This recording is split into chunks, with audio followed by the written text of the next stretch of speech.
Hello, this is Jeff Malone. The X is silent, here with a review of the April 6, 2013 episode of Saturday Night Live, hosted by Melissa McCarthy with musical guest Phoenix. We had a couple of great sketches in this episode. Outside the Lines, a bit inspired by the controversy surrounding recently fired Rutgers basketball coach Mike Rice. Here we've got Melissa McCarthy playing a much more abusive coach of Division III school, Middle Delaware State, and this just ramped up and up in the most hilarious way possible, and got some good digs in on the problems of college athletics. And the other great sketch was the 10-to-1 sketch of the night. The Art of the Encounter. Nice, good, weird final sketch of the night, but it was also weird in a way that 10-to-1 sketches often are, but unlike a lot of great 10-to-1 sketches, it was rather polished. It was put together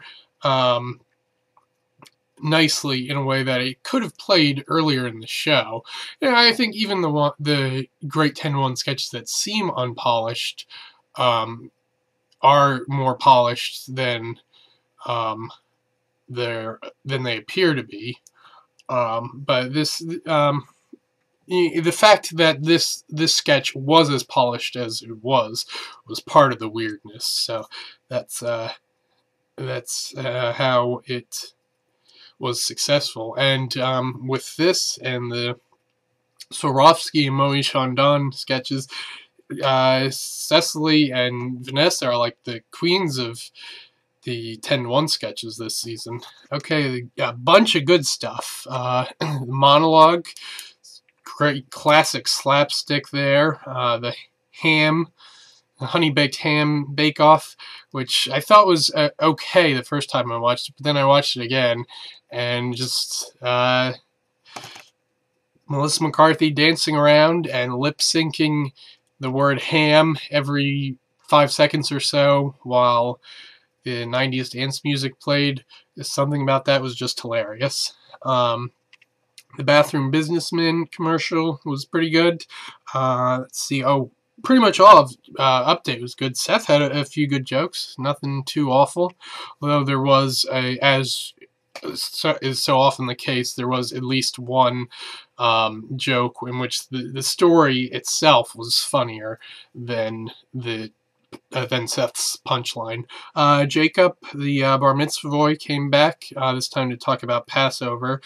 Basically a carbon copy of his last appearance, but it's a decent a premise. You're going to bring laughs out of it. Keenan brought back his Charles Barkley impression for the first time since, I want to say, since over a year ago when Charles hosted. So he talked about his gambling problem and how much he doesn't know about the college basketball despite being a commentator for March Madness. Good stuff, of course. And Drunk Uncle showed up with Peter Drunklage. It's Drunk Uncle, and you take the goods, you take the bad, you take the scotch, you take the ice, you got the tax of life. It's a formula for success. Okay, the $1 Million Wheel was pretty good. And that was a sketch that really had no business being good.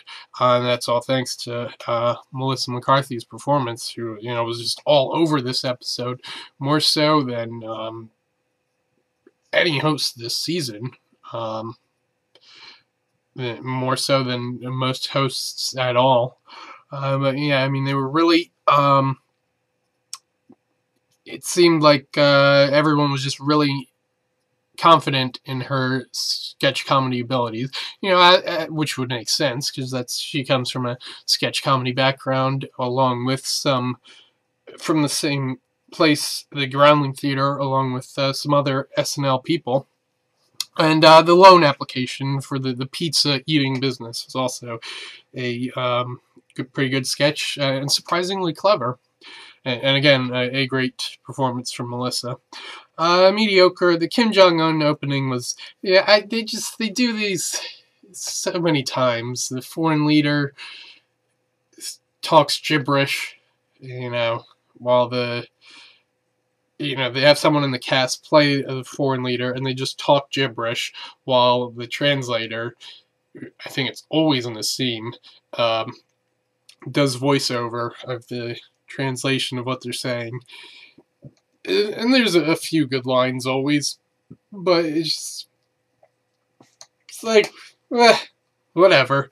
The Dennis Rodman appearance was interesting, though, and the best part of the sketch when he screwed up his only line of the night.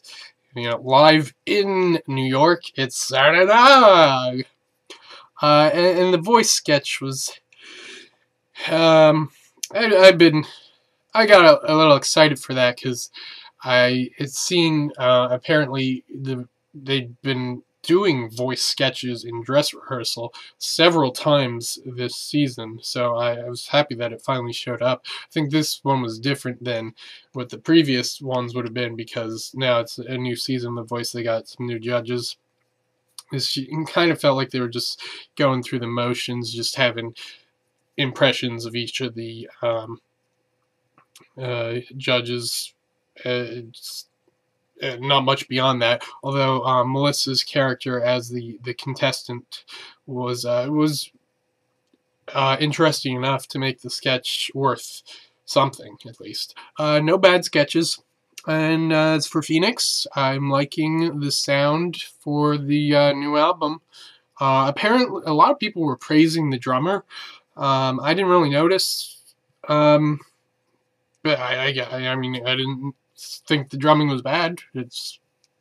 It worked. I thought it was all good. They're up there among the best MGs for the season. Overall, I give this episode 8.5 out of 10 Melissa McCarthy's, because I mean, while she may not have been the best host of the season, she might have been. I'll see how I decide to go with my honors, my season-ending honors. She's definitely up there, but it's not like she's definitely going to win. But she dominated this episode more than any host ever does, at least nowadays. So yeah, like this more than her first time hosting. I thought she was, brought as much energy that time as she did this time. I think she had better material, significantly so this time around. Next up, we got Vince Vaughn hosting for the first time in over a decade, and Miguel. So I'll see you then, and